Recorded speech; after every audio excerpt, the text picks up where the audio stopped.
जन्नत कासिम साहब की दूसरे नंबर वाली बेटी थी और इसकी बड़ी बहन कहती थी कि मैं मुस्तकबिल की डॉक्टर हूँ।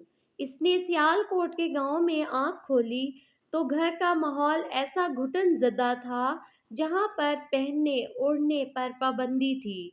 लेकिन इन दोनों बहनों के ख्वाब बहुत बड़े थे। वो इन घर की चार दीवारियों में कैद नहीं हो सकते थे।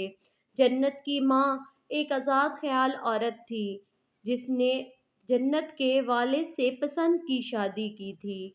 अब वो अपनी बेटियों के लिए भी ऐसा ही सोचती थी, इसलिए इसने अपनी बेटियों को आज़ादी दी हुई थी। घर से बाहर आने जाने में कोई रोक टोक नहीं करती थी। इसलिए जन्नत को एक बकरियों का रेवड़ चराने वाला शख्स पसंद आ गया और इसके साथ जन्नत का रिश्ता हो गया।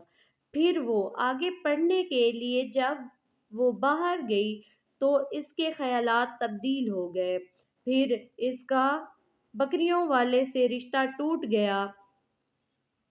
जन्नत की पढ़ाई ख़त्म होते ही इसकी नौकरी लग गई और एक बहुत बड़े घराने में शादी हो गई।